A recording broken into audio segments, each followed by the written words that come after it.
have visibility and access as well as impact to most of the countries that I believe the attendees of today's forum are from. And I look forward to a really interactive and a wonderful conversation. Thank you so much. On to you, anyone else in the room. Karibu sana. We can go to Chief Pasha.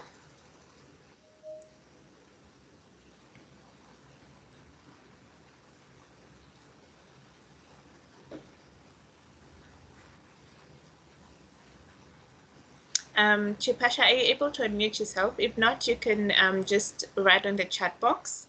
Then Dorcas. Good afternoon. Yes, Good afternoon. I'm able to unmute my mic.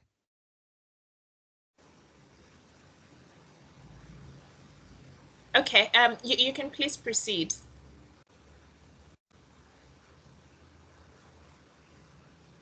All right, so my name is Chanda Chipasha. I am a student at the University of Zambia, and I am currently staying in Zambia right now. Yeah. Thanks so much. And Dorcas? Hello, everyone. My name is Dorcas Wasikete. I'm from Mozambique, based in Mozambique. I'm the Impact Engagement Lead for AFCC, but I also am the Managing Director of Vertco, which is a startup in sustainability or environmental sustainability in the mining, water, and energy sectors in Mozambique. So thank you so much. Looking forward for the session. Thank you, Dorcas. Edmund?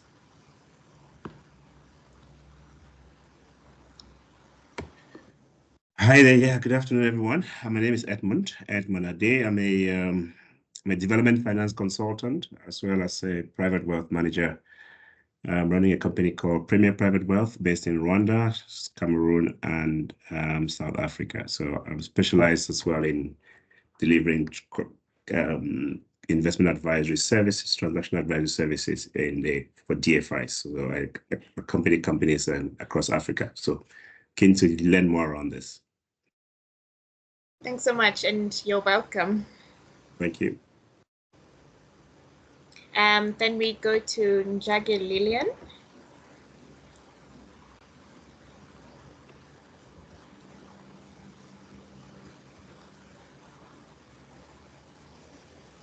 If you're not able to unmute yourself, you could also write in the chat box. Then Stacy. Hello everyone, my name is Stacey Aregi. I'm Kenyan, but currently based in Dublin, Ireland. I work for Grid Circle, recently joined it as a data analyst, and I'm glad to be here.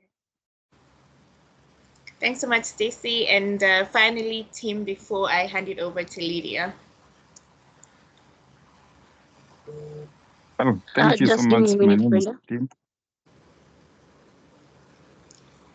Yes, Tim. Please proceed, Tim. Yes, from Kenya. Actually, I'm environmentalist and also just a sustainability professional. And I'm looking forward to learn more about AfCFTA. You're welcome, Tim. I believe you're in the right place. So we'll take you hand in hand. And finally, Lydia. Hi team, good day everyone. My name is Lydia Jonathan Kapangila, one of the team strategists at investment strategists at Grid Seco, and I'm a founder of African Youth Energy Networking. So I'm looking forward to this session and interaction. Thank you. Thanks so much. Now that we've all introduced ourselves and we know who's in the room, the purpose of this program and why we came about with it. So the AfCFTA Business Series came about from a need to improve access to information on the implementation of the AfCFTA for the stakeholders, which it was established to benefit.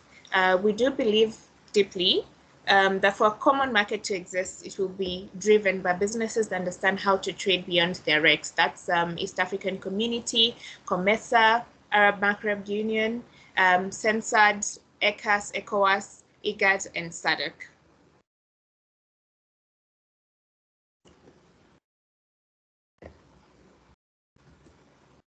So how's the program architecture for this? For most of us who are joining us for the first time, this is how the program is run. We're currently in week 4 of the program, and the AfCFTA Business Series is structured into 4 thematic pillars that reflect how businesses actually experience the AfCFTA in practice. We have the market access protocols.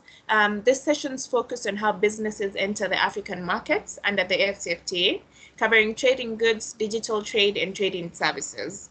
The emphasis is on tariffs, preferences, execution, and emerging digital and services opportunities. Then we do have the business environment protocols, which also serves for this particular webinar, as we'll see as we get into it. The segment examines the regulatory and competitive landscape shaping cross-border business activity, including investment protection, competition policy, and intellectual property rights. Then we do have the governance and risk protocols. This session addresses dispute settlement, enforcement realities, trade remedies, and regulatory risk, areas often overlooked but critical to sustainable cross-border operations. Then lastly, we look at contracts, financing, and scale, which is the capstone session that translates AfCFTA access into commercial outcomes, focusing on contracting, financing, bankability, and readiness for scale. So what's the objective of our program? Unlike traditional trade trainings, this series is deliberately structured to move participants from awareness to application to strategic advantage. It is targeted at business leaders, SMEs, investors, advisors, and institutions seeking to operate competitively within Africa's evolving single market. The program is anchored on the AfCFTA's own legal and institutional architecture and is delivered over 8 carefully sequenced webinars. Each phase builds on the previous one, ensuring participants develop not only the technical understanding, but also commercial judgment, risk awareness, and strategic foresight. So today, we're currently at webinar 4, and we're pleased to have Nelly Ndenya, who's our facilitator today, and she'll be taking us through ESG as a trade enabler. She's a partnerships and philanthropy officer at Core Africa, and her expertise is embedded on environmental sustainability with over 6 years in experience in climate finance, data-driven policy design, resource mobilization, and ESG consulting. She holds an MSc in Environment, Development, and Sustainability with an MSc in Sustainable Urban Development in view. Our next AfCFTA Business Series will be Protocol on Digital Trade and E-commerce, but we'll get back to this after she shares, she takes us through today's session. So Nelly, I'll stop sharing my screen so you can be able to share yours as well. Thank you so much, Brenda. That was a good in-depth introduction. And today we are basically going into how ESG, which is the current, I don't want to call it a hot topic, but it's surely a hot topic. Environmental social governance is impacting the trade landscape, especially here in Africa. Just give me a minute as I share my screen.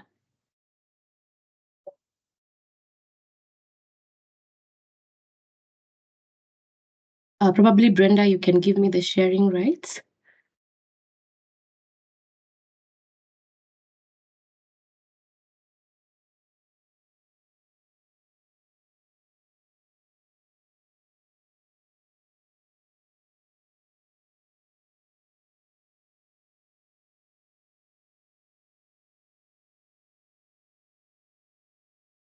Nelly, you should be able to present now.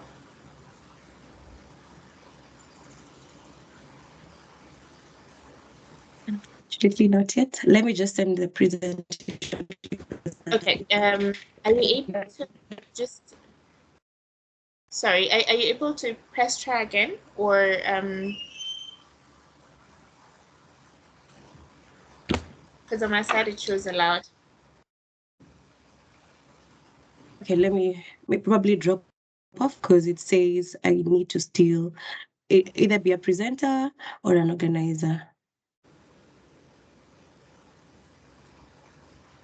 Okay, that's totally fine. As she rejoins, I see there's one more person who's joined us, who's Peter. Peter, before you joined us, we were introducing ourselves, what we do, so that we're able to know each other. Feel free to unmute yourself and introduce yourself.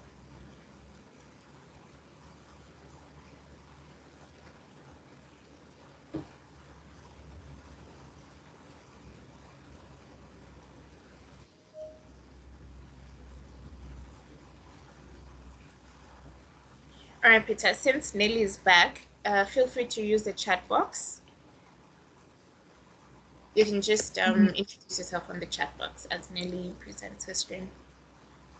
Okay, Brenda, let me share this PPT with you because I'm still experiencing the same technical hitch.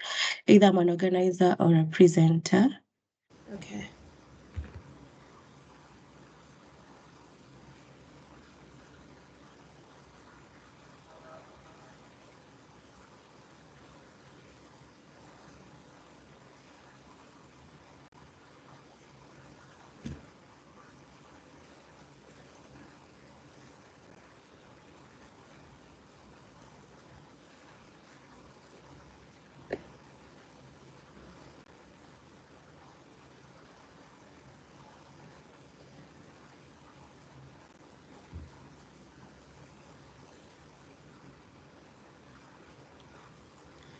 I got it, so I'm putting it up shortly.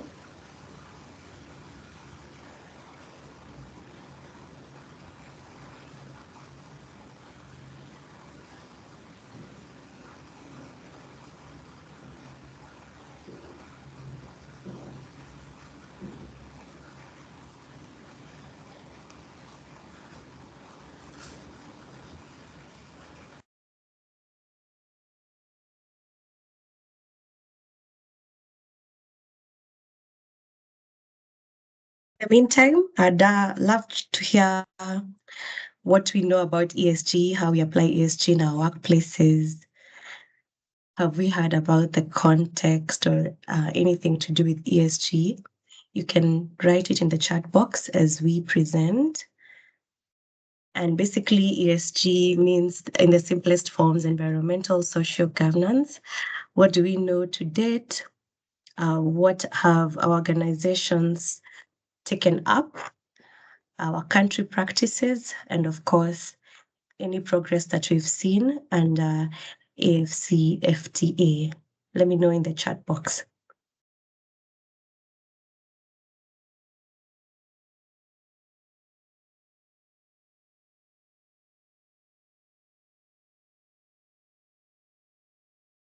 Also, you could feel free to write any question that you might have in any area of interest, particularly either social or governance or environmental that you would be interested in investing, because all of them have different ways of approach. So feel free to write the one that you particularly have interest in.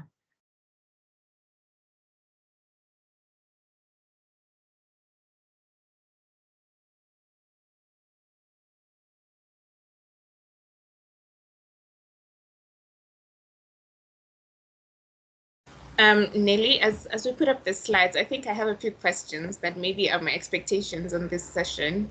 When it comes to, we speak about environmental, social, and governance, and we've seen the ratings on how the ESG investments will go up in 2026. But what does that mean for businesses, right? I think that's a key expectation from my side. Awesome. I can just be addressing that as we open. Yes, Yeah. ESG invested or businesses aligned to ESG are basically meant to gather more visibility, have more investors moving into them. And that means that there is no other way. We have to adapt ESG. However, ESG is quite a big policy. So what we need to do is start with our internal processes. And when it comes to things like how expensive the business might incur, for example, since ESG requires that all our processes are monitor when it comes to technologies into aligned to carbon emission. If it's energy, then it needs to move to renewable energy. That means infrastructure change, more costs. But in the long run, when you look at it as a full food chain, the savings that will be incurred if, for example, you're switching technology and infrastructure from non-renewable to renewable, that is what counts. And looking at international and even national requirements, the reporting requirements, the governments are now imposing requirements that you must report on your carbon output, you must report on your supply chains, the supply chains output and input. So there's no other way. In the long run, it's cheaper, however much it's expensive to start integrating. It's more of looking at in a 5-year period, however much we put into money to change the infrastructure, then what does it hold for us on the other side? And also, if we want to trade internationally, then organizations and some investors are not investing in, for example, non-renewable technologies, suppliers who do not conform to the reporting guidelines. Even when it comes to money market, banks are not giving loans to organizations which are not green aligned. So it's more of if you want to expand your markets, then you have to do it. It's not a negotiable thing at this moment. Yeah. Thanks so much. I think that's very important to know, because even on the requests that we do have for financing, we still have people who don't understand the implications of ESG, and I believe that's why this is such an important discussion to have. If you're able to see my screen, please let me know. Not yet. I can see a white screen. There you go. You can see it. Okay, that's fine. Thanks a lot, and sorry for that delay. What we expect from this webinar is basically to know what ESG means, aside from knowing the acronym. We also expect to know how ESG translates into strategic competency. That is what Brenda just asked. What is in it for us? It's an expensive move, but then again, how competent does it make our processes? The other thing which is very critical is to know how we can integrate ESG in trade, not only in our businesses, but also across country, especially for suppliers and traders who do cross-country trade. And finally, what are the competitive advantages? What do you get for yourself once you integrate ESG? I'm not sure if the screen dropped. Okay. Can you still see my screen? No. Okay. Let me try sharing it again. Apologies for that.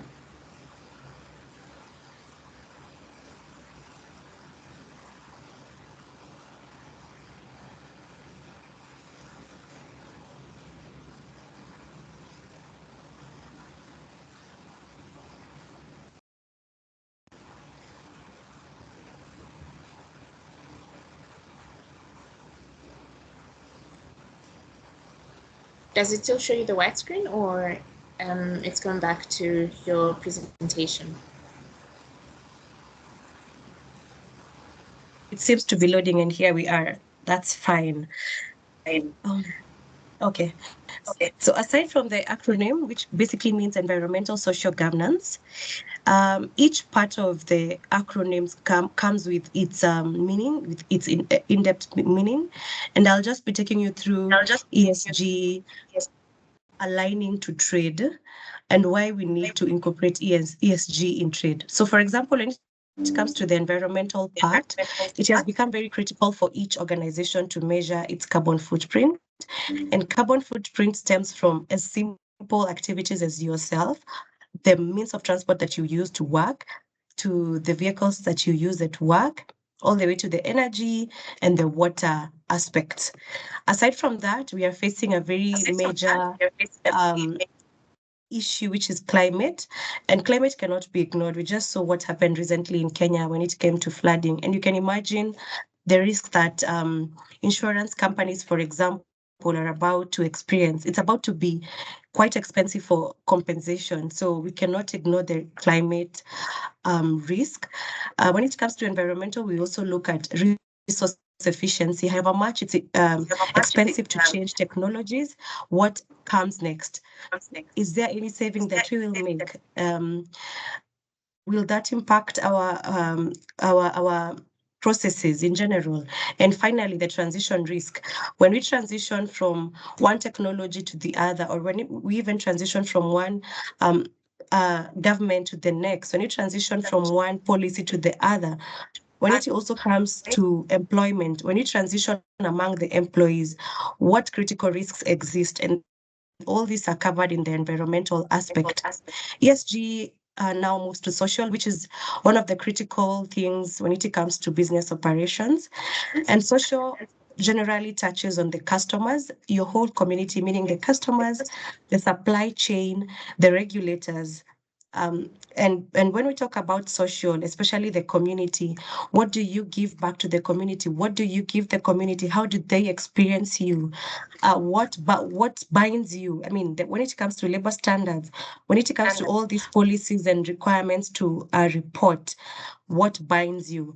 And most importantly, something that we normally overlook is a supply chain, because when it comes to where we source materials and what we do with our materials, all this impact our output. And finally, the G means governance. When we look at trading, we look at the accountability aspect to it, transparency, and disclosure, the board oversight and risk controls. For any policy to be implemented in an organization, we definitely need the board oversight and all implementers to be accountable, to be able to publish reports to the public, to be able to look at the food chain from inception all the way to the end, and not just looking at how we impact our community, rather than how even our community receives our impact. So at this point, ESG has become a structured analysis and not a philanthropy, as has been termed previously, because as Brenda said, ESG is an expensive aspect. So it's no longer a philanthropy, rather a risk analysis. Next slide, please.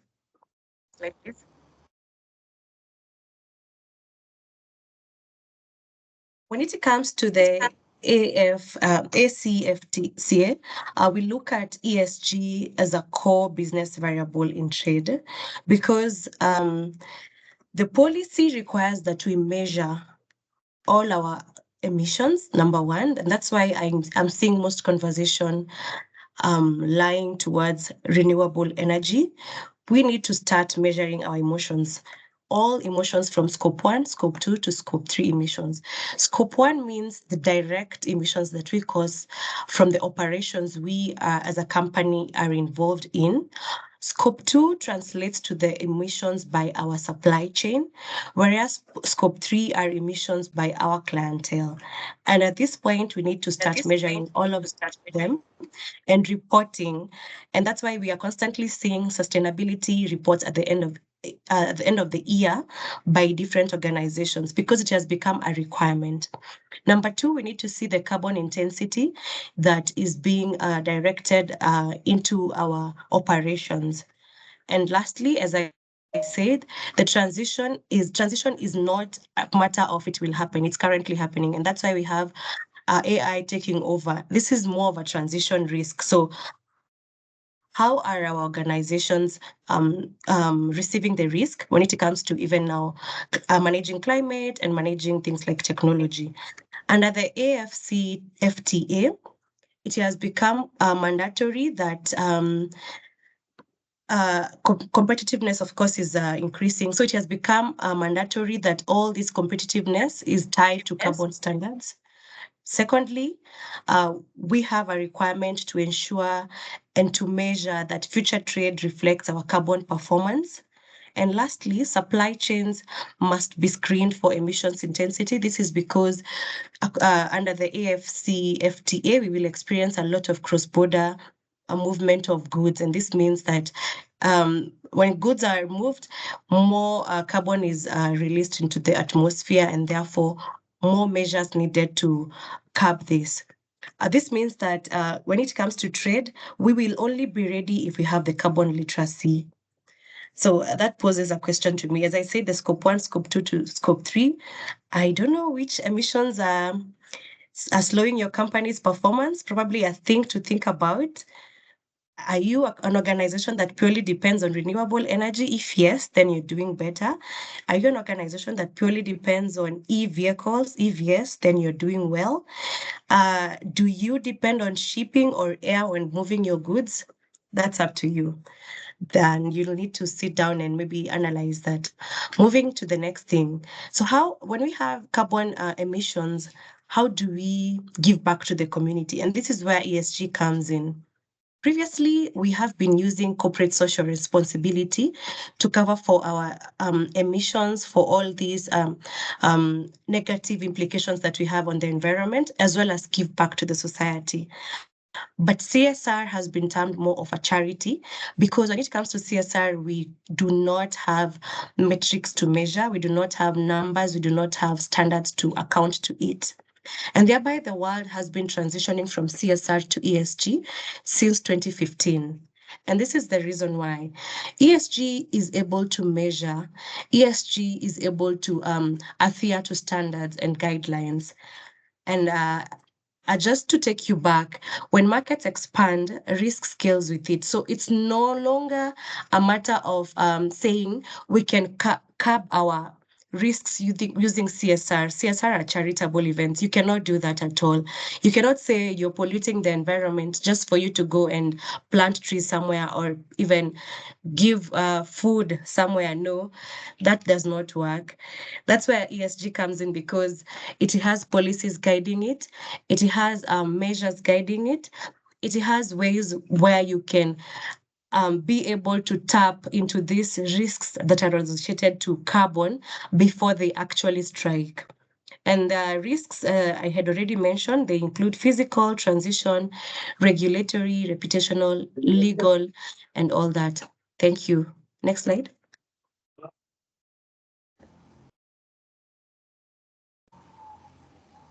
So why should we integrate it? I'll basically run through this because organizations which have already integrated ESG are better positioned to access cross-border capital. And why should we integrate it? The first thing is because we need to align our reporting to carbon baseline assessments, which are available across the world. And I will just mention a few standards after this. We will need to, in the reporting, we will need to have emission inventories. We will need to do risk mapping, energy intensity reports, and resource efficiencies that cut across waste and water management. The second reason why we should integrate ESG is to basically align to international standards, such as the ISO standards. And these ISO standards are available for almost all organizations. It depends with the area of operation that you're in. And I've just given a link here that you can use to search which ISO standard that your organization qualifies for. Next. Another reason why we should integrate ESG in our departments or in our organizations is to increase their transparency and accountability, especially cutting across the different departments. What I do, for example, if I'm in supply department, is very different from someone who is in the legal department is doing. So to be able to bring all this data, we need to integrate a whole ESG department, which will be able to account and be able to track data and avoid issues of greenwashing. For example, when you say you're doing a positive thing in one department, whereas the other department is not aware and is doing completely opposite. So to avoid such cases, then we need to integrate the whole ESG in the organization. Number 4, we are integrating ESG to be able to cut on costs and to be able to align our investment in sustainability. And this is where I remember Brenda was asking about how expensive it is. So once we upgrade our infrastructure, for example, from technologies which pollute the environment to decarbonizing infrastructure, in the long run, that means a saving for the whole organization. And once we are also able to comply to environmental and social policies, then we can be able to access all these markets and be able also to access our investors. Sorry, there's someone whose mic is unmuted. Peter. Okay. The other part is we are integrating ESG because our investors want to see us aligned.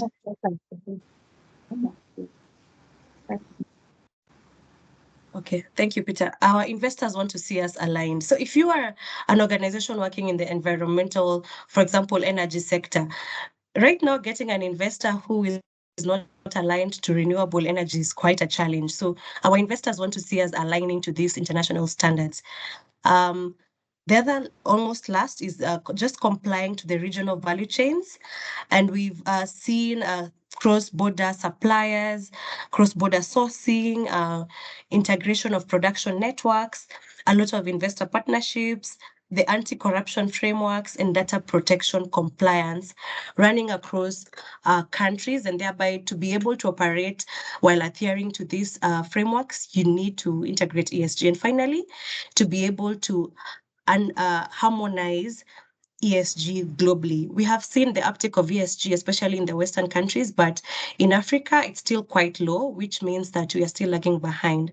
And therefore, to be able to align to the standards that have been provided, we do need to pull up our socks. Next slide, please. Just to run through a few of the sustainability standards that align to ESG in Africa, as well as the Kenyan market. We have the IFRS standards. The IFRS standards have been created by the International Sustainability Standards Board and are being used even in Kenya, especially by NGOs and other corporate organizations. Lena, kindly mute your mic. Thank you. We also have the sustainability accounting standards, which have their own standards, and this mostly aligned to accountants and all financial reporting within our organizations. And finally, one of the biggest ones are the Global Reporting Initiative standards, and these apply across all organizations. Just needs for you to find the exact part that you can report and align yourself to the GRI standards. The others are more frameworks where you can borrow ways to apply ESG within your organization. They include the Sustainability Finance Disclosure Regulations, the Corporate Sustainability Reporting Directives, Corporate Sustainability Due Diligence Directives, Carbon Border Adjustment Mechanisms, and the central bank frameworks, which are already being applied, for example, here in Kenya. I've seen them also in South Africa, and probably you need to check if your countries of operation have already established their central banks frameworks. Next slide, please. I'll just give an example of the Kenyan, the previous one.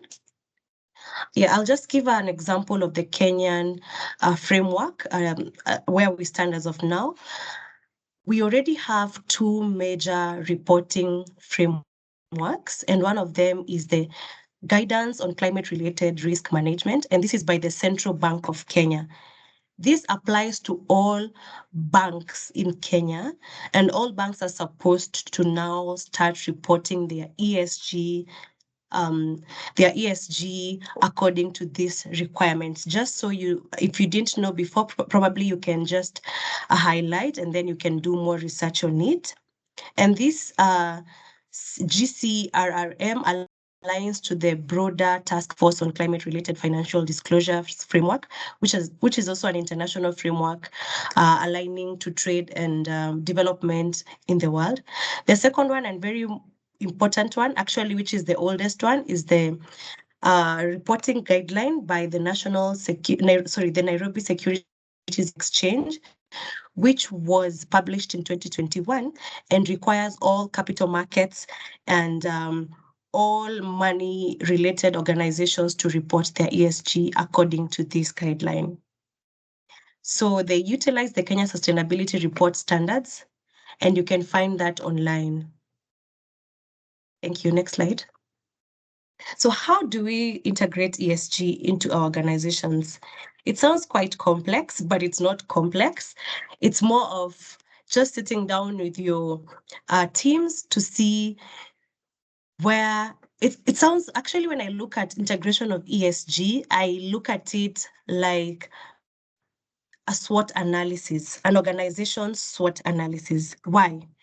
Because ESG has 3 layers to it. First of all, you need to do research to identify the area of operation that you are aligned with, and this cuts across departments.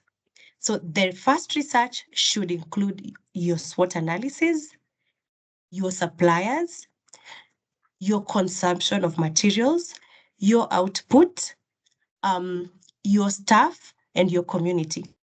Once you're able to understand all this, you can progress to see which area are we most aligned to, which disclosure are we most aligned to. And when you do your research, you automatically are able to identify your forecasts, your value on the ground, your model, your security and your risks, your relevance in the market, and how you spread your relevance as well, your resilience, and your focus when it comes to trade and when it comes to also future investors. And this is the second layer of integration, which is called the security evaluation on fixed income. Of course, I cannot cover the whole ESG topic today, but basically what I'm trying to say is that ESG is a very layered, not a complex concept, rather a layered concept that you need to move step by step, from research, understanding your organization, to being able to identify what the future holds for you and what is around you, and being able to analyze the risks as well as the scenarios, your assets and portfolio. This is because for each reporting, the reporting needs to align to what is growing you. Therefore, you cannot ignore the portfolio and the impact that might go into transitions, for example, and impact that might go into things like risks and being able to de-risk yourself as an organization.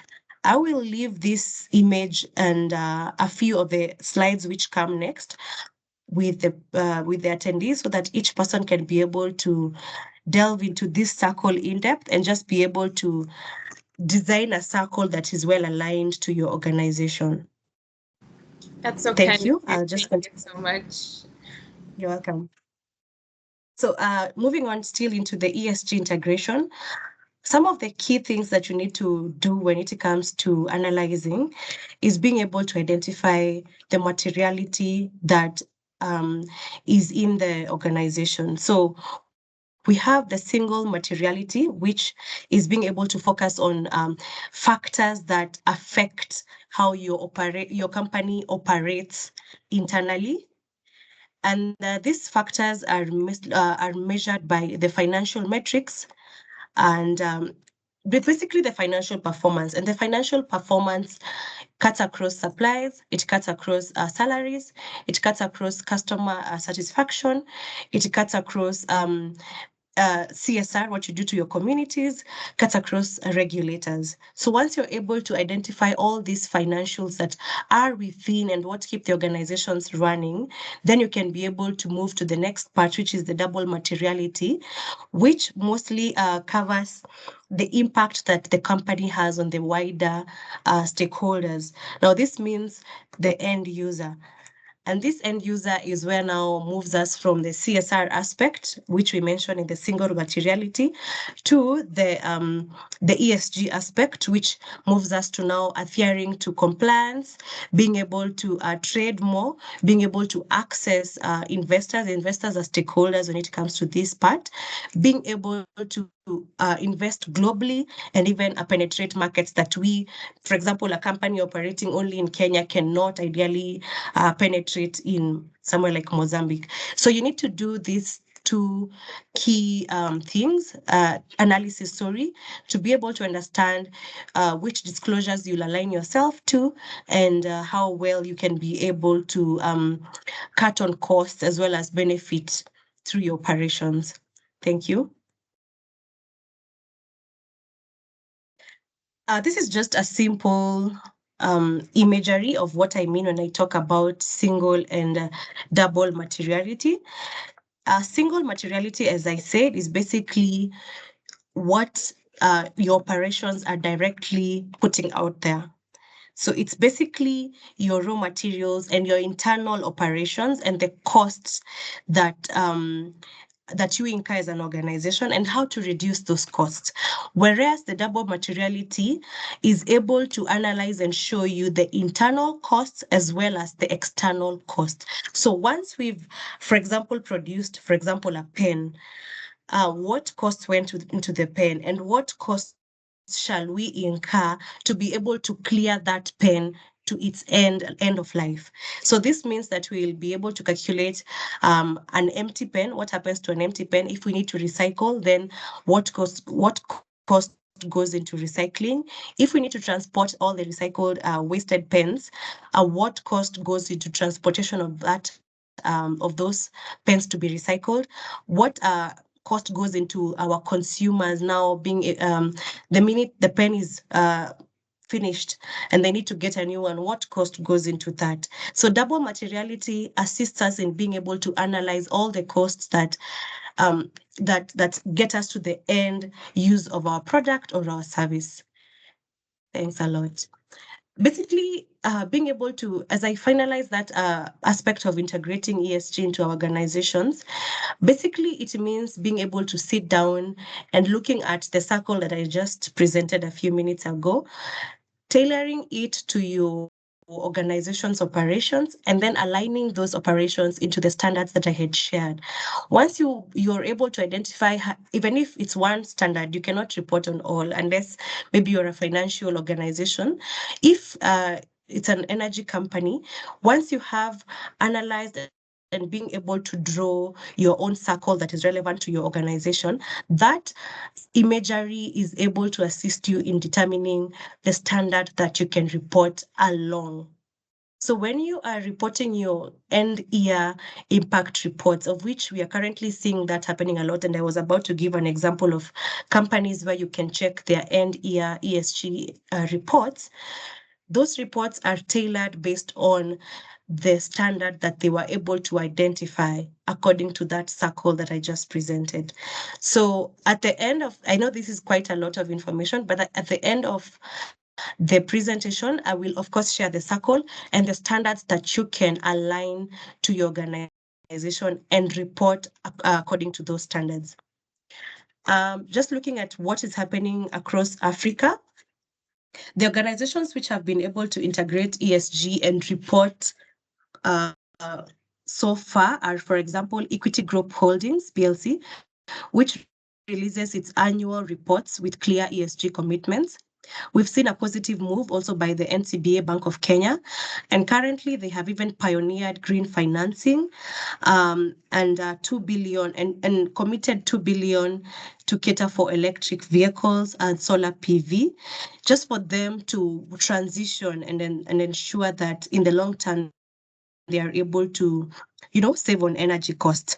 And they have even opened a bespoke clean energy leasing organization within its operations. We've also seen good reporting by Safaricom PLC, and this has raised their sustainability-linked financing to approximately 15 billion Kenya shillings, directly tying all their investments into renewable energy. We've actually seen Safaricom currently trying to partner with community organizations to donate solars. So these solars are supposed to power boreholes across the country. And as you can see, this is the 15 billion that they have attracted in funding. We've also seen in Rwanda, the Development Bank of Rwanda has issued its first sustainability-linked bond, which is supposed to incentivize women to lend money and also to incentivize people to do affordable housing and increase ESG partnerships. So Rwanda positions itself as a very good, as a very friendly country for us to move when it comes to creating partnerships aligned to sustainability. Rwanda also has seen that it has introduced a green exchange bond according to the Rwanda Stock Exchange. And this is basically to attract capital and investors who are aligned to green energy, social projects, and sustainability-linked instruments. Finally, in my examples, we've seen the Anglo-American Platinum Company. I think this is in South Africa, which publishes its comprehensive sustainability reports every year. And the reports touch on water, the environment, community engagement, and carbon reduction targets. All these organizations, once you are able to look at their portfolios, you can clearly see that they are currently attracting a lot of new investors, basically because they're aligning their operations to what to the environmental, social, and governance requirements. Thanks. Next slide. Before we move, I have a quick question, Nelly. Mm-hmm. The Safaricom, what Safaricom is doing looks like more of CSR than ESG. What's the difference there? Because you said we need to look at input as much as we look at, the impact of our business on the environment, both 10 minutes daily, following personalized compact stretch. And also our clientele. So how do we link that together and differentiate what is CSR as opposed to an ESG initiative by our companies? A lot for that question, Brenda. This is actually where the challenge or the confusion comes in. What Safaricom is doing is actually ESG in this sense. If a Safaricom was just giving away the solar panels without following to the end user, that could be CSR. But in this case, what Safaricom is doing, first of all, it involves submitting a proposal to Safaricom. The proposal has the number of beneficiaries, the intended impact, the intended environmental benefits listed one by one. For example, if they donate a solar pump to a community which was initially getting water from a river, because this is what happens in Kenya. We are dealing with very underserved communities.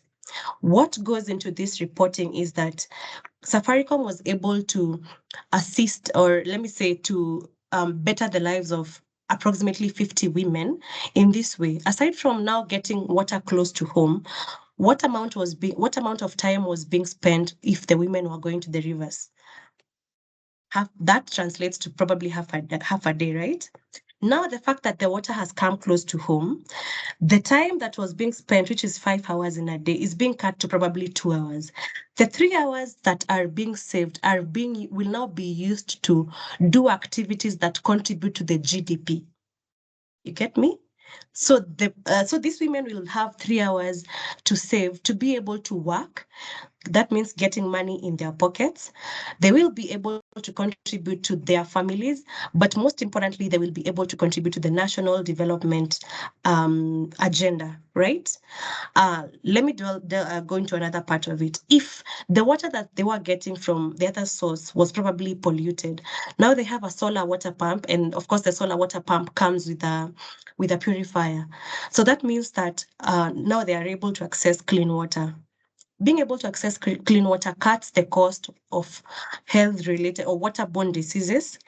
And now the time and the money that could have been used if someone got sick is being used for other purposes. So when it comes to the report that you could call, I know now you're calling it CSR, but when it comes to the report, all these metrics that you've looked at time, you've looked at water, you've looked at the GDP, you've looked at children who will now start going to school, you will look at communities which have been made efficient.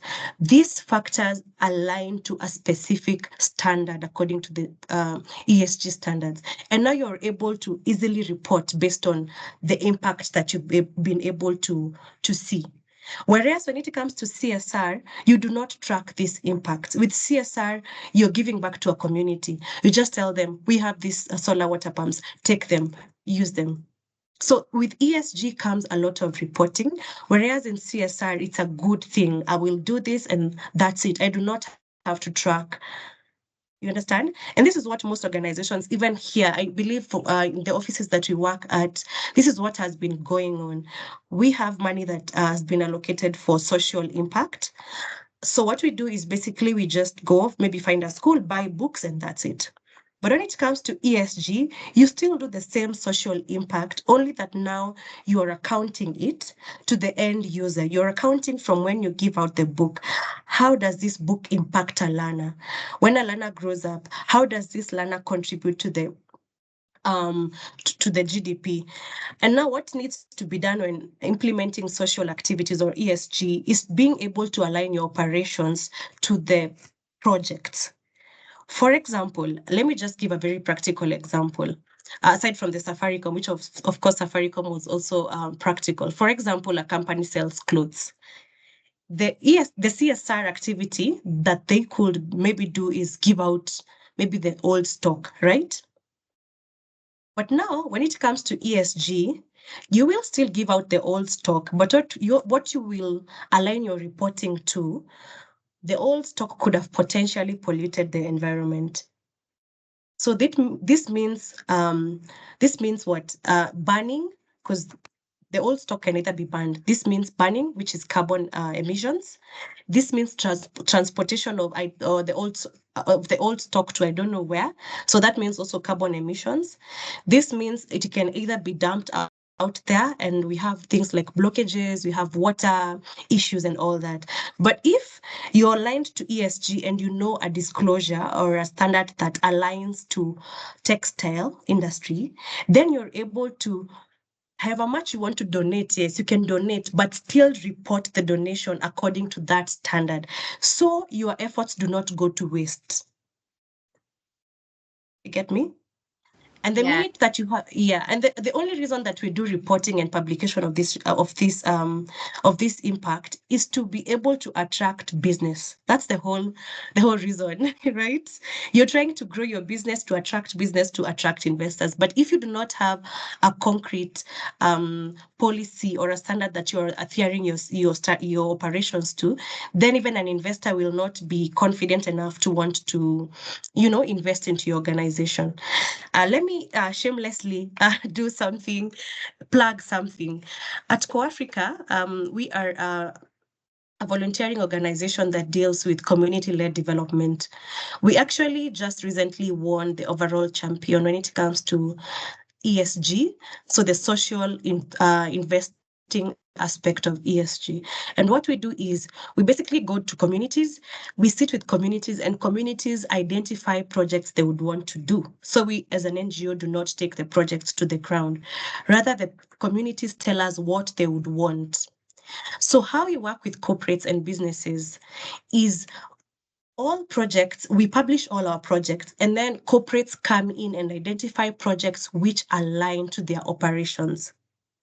So instantly, Davies and Shartleaf normally does water. I mean, that's their sole mandate: water pumps, water boreholes, and all that. So when we have water-related projects, for example, it's a new community wants a borehole, Davies and Shartleaf will come and adapt that project, fund that project in such a way that we give them all the impact reports, instead of them doing the dirty work as CSR, because probably they have not adapted the ESG standards into the organization. We act as the middle person or the middle organization. We implement the activities on their behalf, and we give them all these reports, and we assist them in aligning to a specific standard in such a way that Davis is now able to penetrate markets. For example, if they were not operating in Kitui County, and we've been able to implement a project in Kitui, they can comfortably open an office in Kitui and be able to direct their potential customers to a project they have been able to implement in that region. And this cuts across globally. We recently opened an office in Cote d'Ivoire. It's actually less than 5 months old.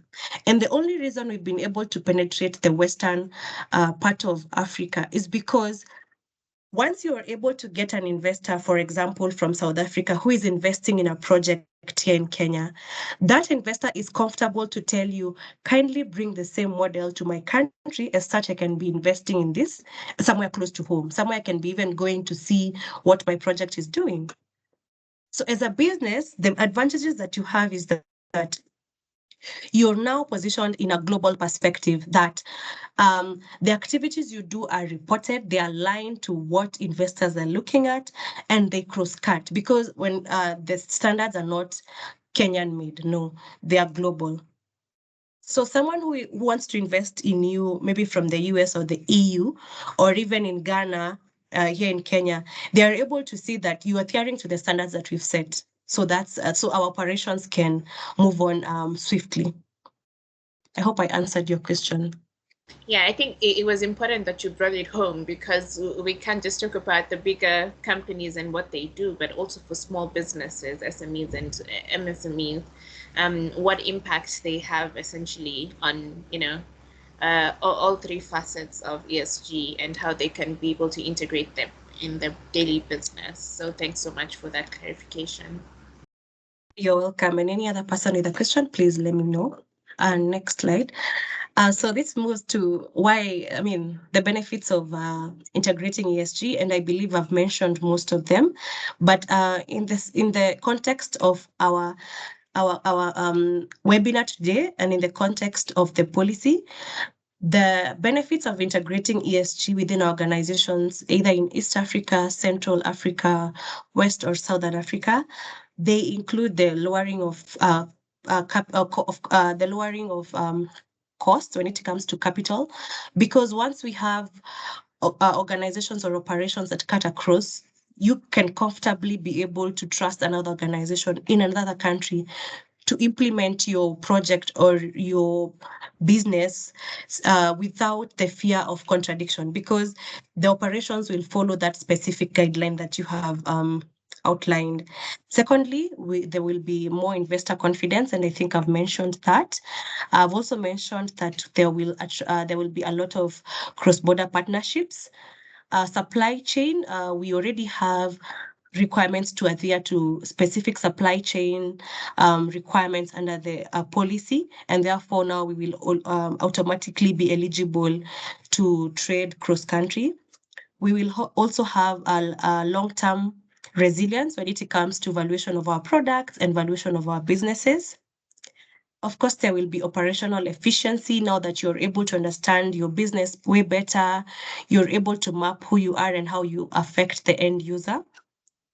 The stability, there will be a lot of stability, especially in volatile markets, and this mostly touches on our money.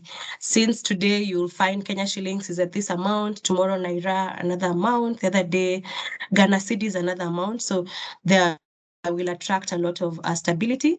The other thing is that carbon sensitive processes will now become more required.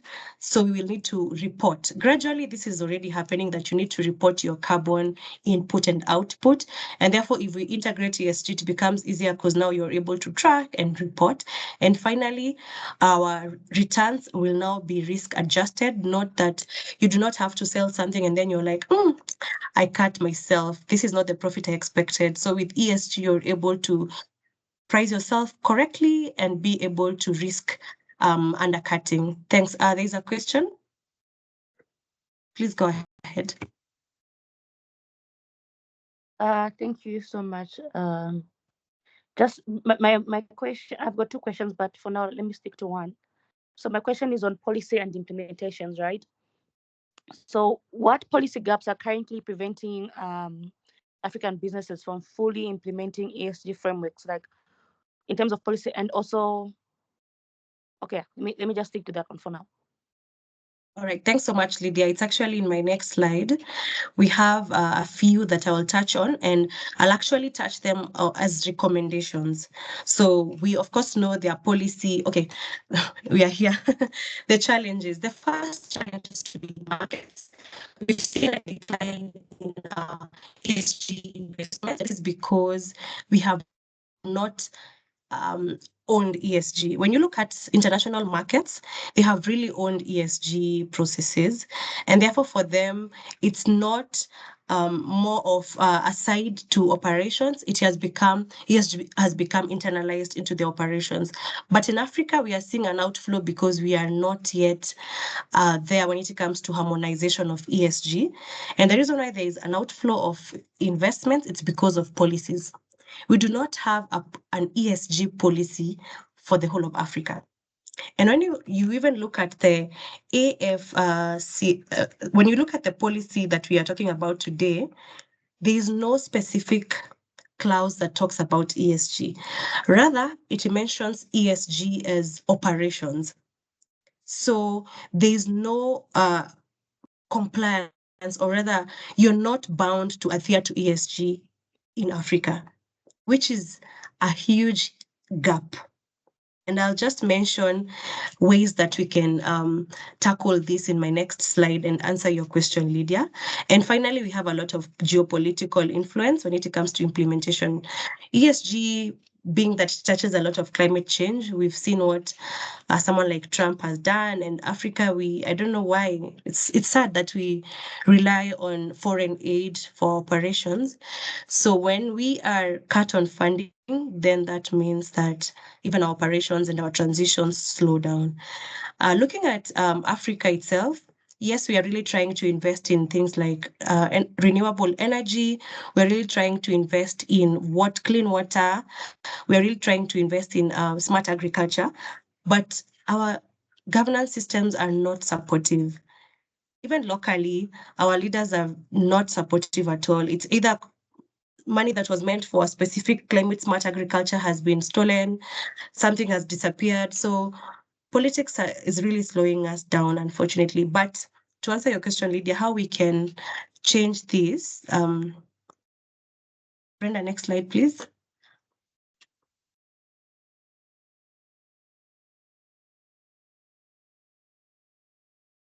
Yes, how we can change this and enhance how we integrate ESG in our policies. The first one is we need to start from the ground, from within our organizations.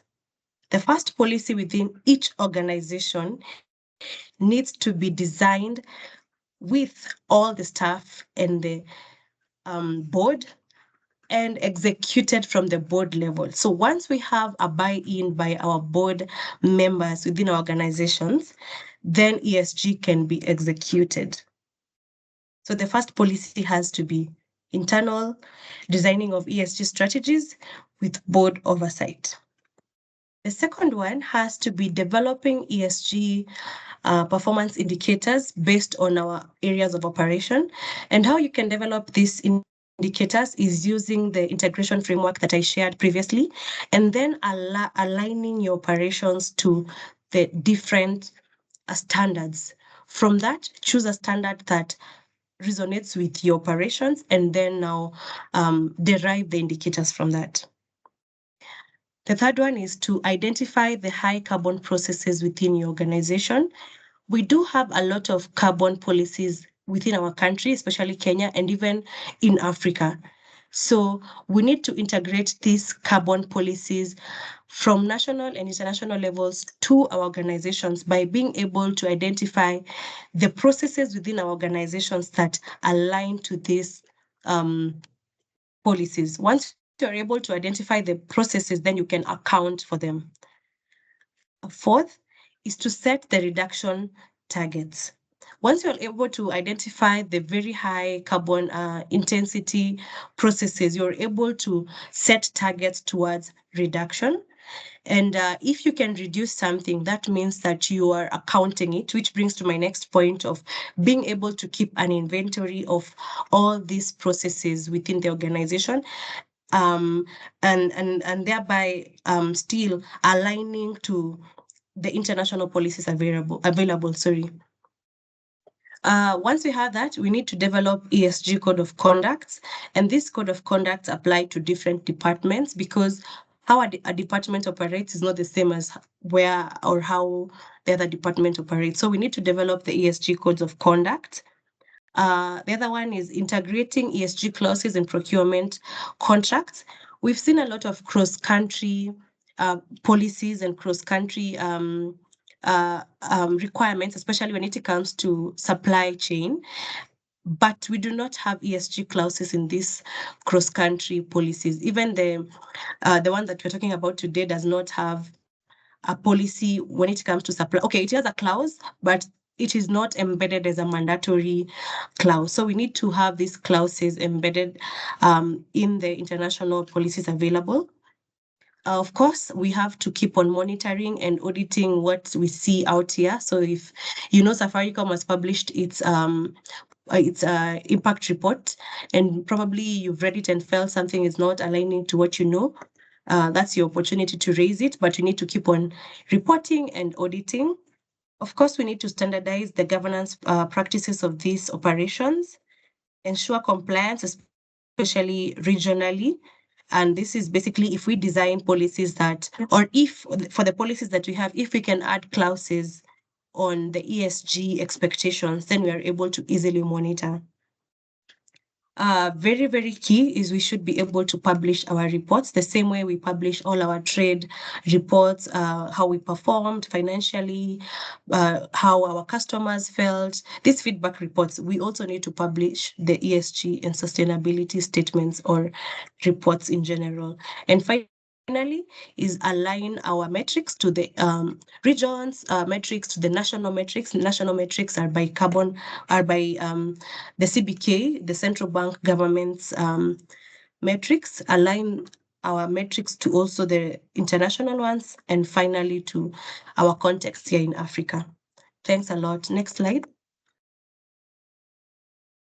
So what does ESG look like under the AfCFTA? So what we are to expect is a lot of ESG linked trade finance. So this is more of attracting a lot of investors who are looking into ESG compliant organizations. We will also, or we expect carbon adjusted trade competitiveness. So we expect that organizations which track their carbon intensity and outputs are more competitive than those that do not track their carbon. We expect cross-border disclosure requirements. When it comes to reporting, we expect to see that organizations and businesses adhere to their central bank requirements of reporting, and even to their national securities exchange reporting requirements.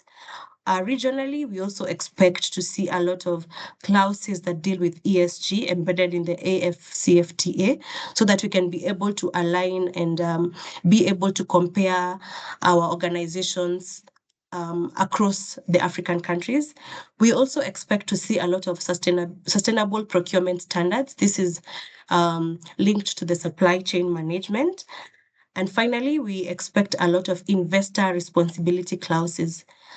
Investors are not looking for just anyone. They're looking to see organizations aligned. So we expect a lot of clauses embedded in this AfCFTA. Thank you so much. Brenda, the next slide. And finally, brings me to my last slide, that currently, yes, we do understand that AfCFTA is expanding markets, but ESG is determining who is investable and scalable among them. So it's more of, do you want to scale your business? Do you want investors? That's it from me. Thanks a lot. Lydia, I hope I answered your question, and I would also welcome the second question, as I also see we have two questions in the chat box. Would you want to go first, Lydia, before I can answer the chat box? Thank you very much. Yes, you did answer most of it. So my next one is because I run a youth energy organization, so this next question is going to be more around youth. So how can institutions better support youth-led energy and sustainability initiatives across the continent? And also, in the same breath, maybe also, what role do you see young professionals playing in driving ESG adoption across African industries? Let me just clarify on the first question. I can repeat that if you want. The first question. Mm-hmm. So the first one is, what role do you see young profession? I mean, how can institutions better support youth-led energy sustainability initiatives across the continent? And then the second one is, what role do you see young professionals play in driving ESG adoption across industries? Thank you so much, Lydia. I will approach the first question with more of its linkage. So let me just clarify. When you say the role that organizations can play in bettering youth-related initiatives, does that mean that you already have these youth-related initiatives, or okay, does that mean that you already know these youth-related initiatives that you would want to expand markets for them? Let's say yes. Let's say it's someone who is attending this session for the first time, and they know one or two things about ESG, considering that most of our industries that most companies that have been trading for the past, let's say, 30, 40 years, right? They're finding it hard in terms of adopting that. So if I come up with an initiative in a company or for a company that I feel like they can adopt, how best can they support it? And what role do you see young professionals play in driving ESG adoption as well? So like either ways, it goes both ways. It shouldn't just be relying on uh, existing companies that are trying to adopt. It also goes both ways with young professionals in showing the passion in driving the adoption of ESGs at workplaces. No. Yes, I do understand your question, Lydia. And the best way I would approach this is, if you have an initiative that is aligned to a specific project or a specific sector, for example, climate, for example, food. I mean, the sectors are anything between the Sustainable Development Goal 1 up to SDG 17. So if you have an initiative aligned to any of the 17 development goals, it's easier if you approached an organization that deals with that operates in that specific SDG. For instance, you have an initiative that feeds children. The easiest way to approach or to get investment for such an initiative is approaching an organization that either deals with children or deals with food, in such a way that you will be pitching your idea as an ESG or that social aspect, actually, because when it comes to projects and investing, they mostly fall into the social aspect of ESG. So when you pitch your idea or your initiative to this organization, it is easier for them to buy in because they see the social relationship. You get me? And it will be easier for them to report, because for you, you will be doing the implementation, they do the funding, you give them the reports. So it's always easier when you try to seek for partnerships in areas or organizations that your initiative is directly linked to their operations. That's one. Number two, how the young professionals are shaping ESG and how they are influencing it. It's still a very new, it's still very young knowledge when it comes to ESG, especially here in Africa. So for young professionals, it's more of learning. We are all learning. We are all on the learning journey, and tapping into the organizations which are trying to create ESG departments, because it's actually something that is being, we are really, really campaigning for ESG departments to start happening to allow ESG integration. So it's more of young professionals trying to tap into organizations which are already publishing their ESG reports so that they can be able to, get an entry into them as ESG learners or ESG interns. And for us as professionals, on the other hand, it's more of mentorship and trying to publish, and of course, create awareness on ESG information. I hope I answered your question.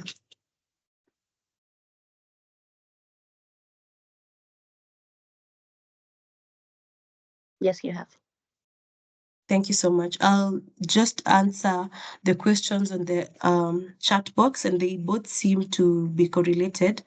So We promote renewable energy awareness and climate education. That was from you, Lydia. The next one is by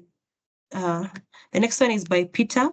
I am an educator, and certainly I would wish to know to what extent this knowledge is integrated in schools, in practice, and in the curriculum.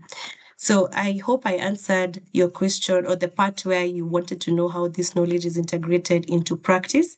However, in school, ESG is still very young, and therefore I haven't seen it being integrated into lower learning, but it's gradually being integrated into HAYS, the Higher Education Institute. So we are seeing it being taught in universities as short courses.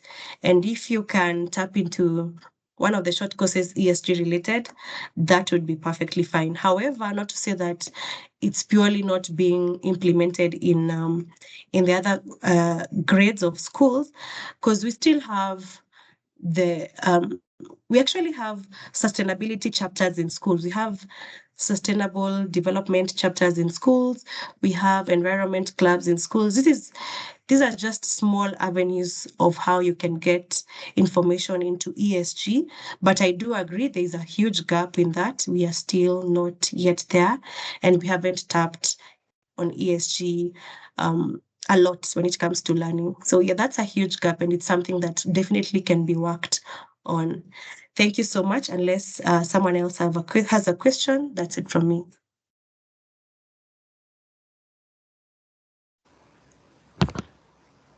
Thank you so much, Nelly. I think for many of us, ESG has been an acronym that, is very foreign because we're used to CSR, but we needed the clarifications that you've given us today, especially because most of us are in industries where we need to understand how the reporting is done, especially touching on the matrix that you did share.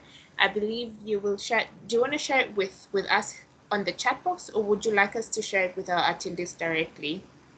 Either way works. You can share the presentation with the attendees. Someone might want to keep it for future reference.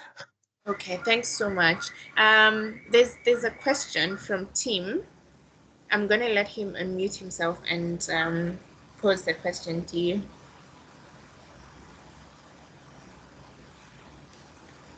Well, thank you so much. If you can hear me. Yes, we can hear you. Please go ahead. I just have a probably an intriguing question. It was a very good presentation, putting in mind that it's still a new thing that you're trying to learn. So if, for instance, I had an unlimited budget, and probably I just wanted to single out one of the impacts that probably we can tackle first, what will be your thought around it, and like, why do we have to do it if that has not been done yet? That is my first question. And then lastly, we have this emerging ESG trend that probably will disrupt the industry within the next 5 years. So what are some of these trends that probably we can look at to at least highlight in our portfolio? Thank you. Thank you so much. Those are really wonderful questions. Number one, if you have an unlimited budget and you do not know where to invest in when it comes to ESG, it's quite tough, first of all, implementing a project that you can track to the end. And that's where the challenge comes in. Because with ESG, as I said, you need to account from the beginning of implementation. You need to align that activity to your processes, and you need to get the end benefit. So what you can do in this case is look for an initiative or an organization that is actively doing something, and then invest in that organization. Or look for a project that is already going on and invest in that project. Because when you have a project, there's already a project manager. So that project manager is responsible for doing the M&D for you. However, if you have currently in Kenya, CoAfrica is where I work at. CoAfrica is actually doing that middle work for organizations. In this way, we already have so many projects. For example, this year, which ends in July 2026, we have 63 different projects. All these 63 different projects are supposed to be implemented as ESG projects on behalf of other organizations. So if you have a budget, you can come and see me, we can have a chat. But either way, it's more of looking at organizations which are already aligning their actions to social impact. And if you find an organization doing social impact already, that means the organization does its M&D reports. And for you as a corporate, you only need, not you only, you need these M&D reports. So you're not able to, since it's a new version for you and this other organization has been doing it for the longest, they better know how to report than you would ideally know how to report. So it's always good to focus that money into an organization already doing a process or an initiative that is tied to what you normally do. Right? And also, of course, do your due diligence. You do not want to invest in a project or an organization that will fail. So you need to have seen their previous reports and, of course, their portfolio. That's number one. Number two, if you do not want to go through an organization and you want to directly to do your investment, your social investment directly, you then need to integrate ESG as a full department, and you need to start with that circle that I presented before. Do your analysis, be able to identify a standard that you can report along. Once you are able to identify that standard can assist you in determining the activity that you can do, because the standard will have metrics, it will have indicators, and the indicators, of course, guide an activity. So once you've aligned yourself to that standard, the indicators will guide your activities. I hope that answers your question well. To the next question, you're asking that the disruptives or the disruptions that we will see in the next 5 years, they are a lot. So it's more of, for example, currently the banks which do not offer green products like sustainability-linked bonds or loans, because we have sustainability loans. So for banks which are currently not offering that, they are not being preferred by clientele. They are not being preferred by investors. And it's more of now, we are moving into the area where it will no longer be, I can do, I cannot. It will be more of, if you do not, then you will not access things like investment and growth. So one of the areas that I see being a major influence is how your business will grow. Will it grow or will it stagnate or will it close entirely? I'm also seeing a case where we are seeing a high investment when it comes to renewable energy. So if you do not, of course, align your processes to renewable energy, you're bound to expect higher operation costs. We are also seeing an area where, as I said, when I began, if you're an insurance company and you do not offer sustainability-linked products, then that means you will be needed to pay more than if you had this sustainability product. So it's about to become a very expensive landscape for businesses if you do not have ESG in your operations. Thank you.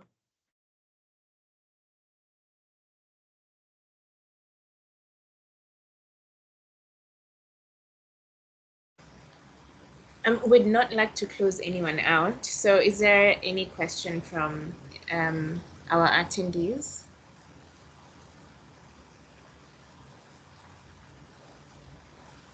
So as that happens, feel free to write it in the chat box. I'd like to share a few interesting things coming up from our side.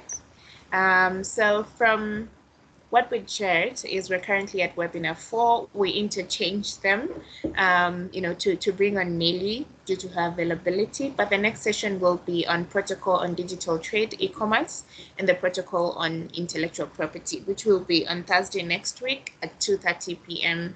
East African time. So you can mark that on your calendars to attend. Feel free to reach out in case of anything.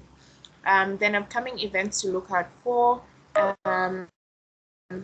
We do have, Nelly has also shared her email for those who would like to integrate ESG's, the ESG matrix in their companies and organize, so sure how to go about it. So feel free to reach out to her. She shared her phone number and her address.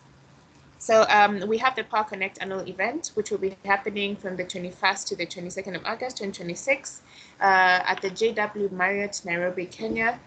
This will be a closed-door B2B meeting and deal room format.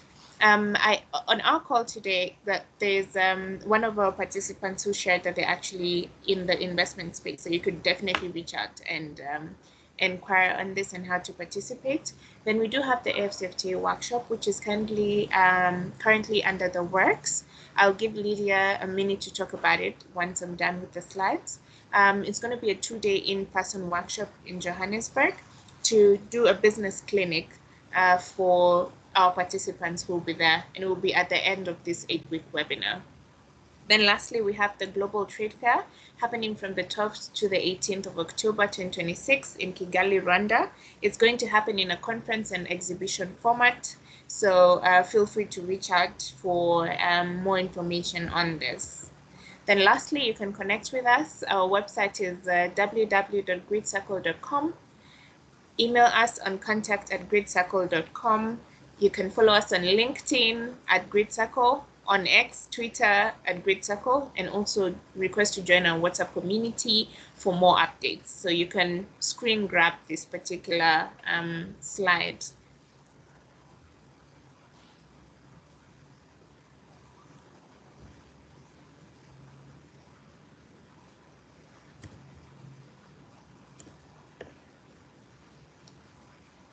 Okay, so that marks the end of today's session.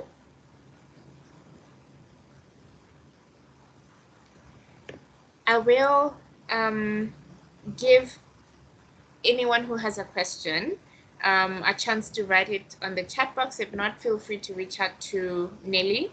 You can copy her email address. I've just realized I wasn't sharing our slides, the one that has the events, but I'll just do so fairly quickly so we don't miss on that, because that's shared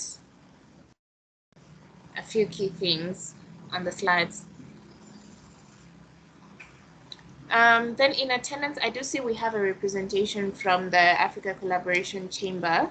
They do have a session right after this. It's happening from 5 p.m., which is in the next 55 minutes. So if you do have a chance, please join it. I'll request Dorcas to share a link on the chat box so that attendees can also benefit from that as well. So they'll be discussing the opportunities in the oil and gas market in Uganda, right before the Uganda Chamber of Energy and Minerals hosts their oil and gas convention in April, which is in a few weeks' time. So Dorcas, you can feel free to write that on the chat box so people can join and see what's happening in Uganda. All right, sure. Thank you, Brenda. You're welcome. So these are the slides I had open, but I just realized they were not showing. So I'll just repeat them. So for the benefit of those who are joining us for the first time, this is our 4th webinar. It's an 8-week series. So once you miss the next one, you may just have 2 more to go. The next webinar will be focused on protocol on digital trade or e-commerce and the protocol on intellectual property, happening next week on Thursday at 2:30 p.m. East African time.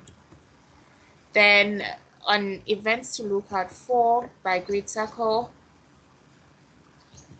we do have the following upcoming events. We have the Power Connect annual event happening from the 21st of August to the 22nd of August 2026 at the JW Marriott Hotel, which will be a closed-door B2B meeting and deal session room. So this is strictly on pre-vetting of different projects that are presented to investors. So investor-ready projects that will be presented to the different investors in this different deal rooms. So if you do have a project you'd like it pre-vetted, the deadline for applying for this is on the 30th of June 2026. Feel free to check it out on the website. to see how to participate, either as an investor or as a B2B or in B2B meetings as a company who'd like to benefit as an EPC contractor or O&M contractor in these projects. Then we have the AfCFTA workshop, which will happen right at the end of our 8-week webinar. The reason for this is because we do find an importance of having a 2-day clinic, an in-person clinic beyond the webinars, to understand how best to move your business forward through the implementation of the AfCFTA. So it's going to be a 2-day in-person workshop. I'll give an opportunity to Lydia once we're done to speak briefly about it, because we will be hosted by a key business institute in Johannesburg. Then lastly, we do have the Global Trade Fair happening from the 12th to the 18th of October. Feel free to screen grab this page so you can know how to get in touch and participate in all of these events coming up. It's going, the Global Trade Fair will be held in Kigali, Rwanda, and it will happen in a conference and exhibition format. It's a proper 6-day event. Then feel free to connect with us either via the website to see what's happening, on email.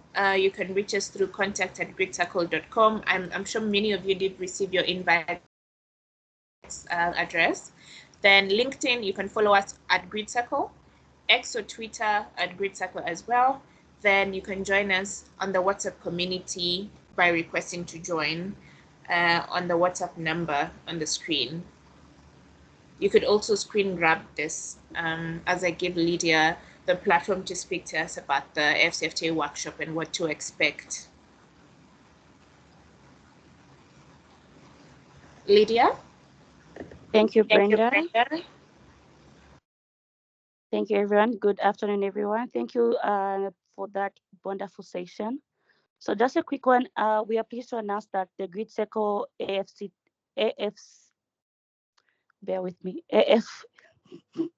AfCFTA Business Series will be coming live to Johannesburg following the success of our digital sessions, our digital session series.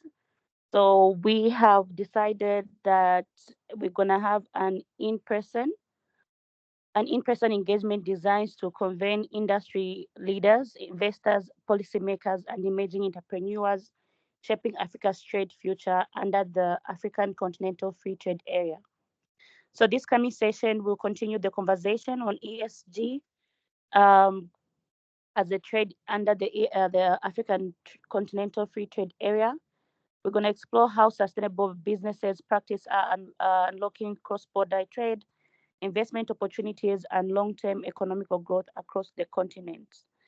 So location will be in Johannesburg, date to be announced, as long as you just stay tuned to our social media platforms, and we'll be opening a WhatsApp community very soon that we'll be able to share as well on our social media platforms.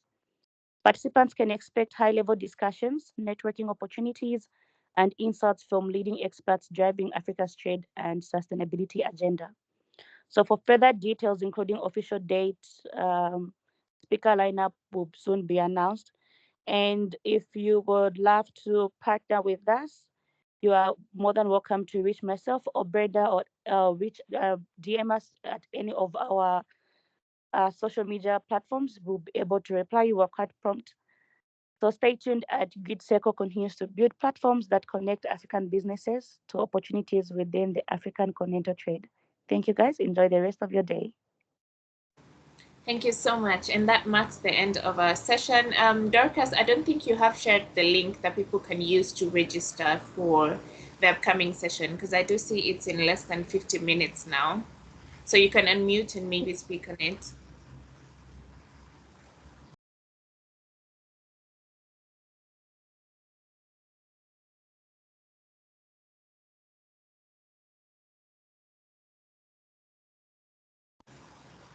Dorcas, if you're speaking, you're muted. Okay, sorry. Yes, I was muted, and I'm struggling to put the link here on the chat, maybe because I'm joining through my phone right now. So yes, we as you have mentioned, Brenda, and thank you for that. We have a session coming up soon at 4 p.m. or in about an hour.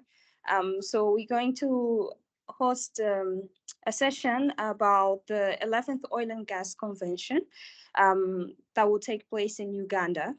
So our guest is going to be Mr. Humphrey Ansiwe, the Chief Executive Officer of the Uganda Chamber of Energy and Minerals. So he will provide firsthand insights into the developments of the energy sector in Uganda and how that offers possibilities for collaboration and partnerships for the wider energy community in Africa. So it's going to be an amazing session, and I hope everyone can join. I'll see if I can leave the link here for registration. We still have time, about an hour until then. If not, can I send it to you, Brenda, on your private chat, and you can share it with the attendees? Well, I think you're still muted, Brenda. I can't really hear you. Muted, Brenda. Okay, so sorry. Please do this. Could you quickly share it on my WhatsApp? Then I could just copy and paste it before we all leave the chat. So that's easier. Yeah. Do it just now. Yeah, I think just my connection is acting up, so. Oh, okay. Lloyd has already shared it. Okay. There's a link. Please feel free to join so you can listen in and know the opportunities that are there in Uganda ahead of the Oil and Gas Convention, and see if the FCC have certain discounts for us to attend. Oh yes, definitely.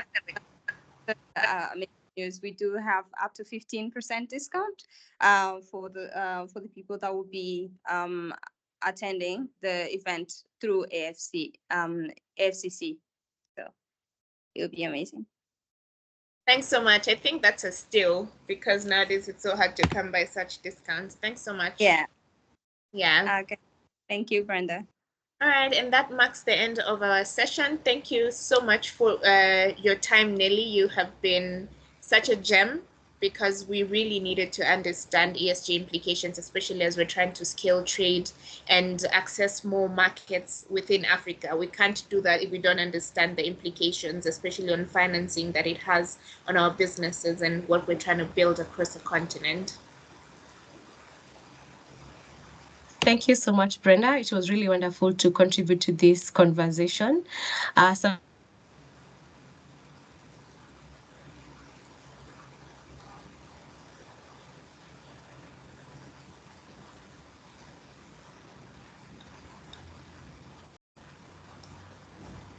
Sorry, Nelly, I think I lost you.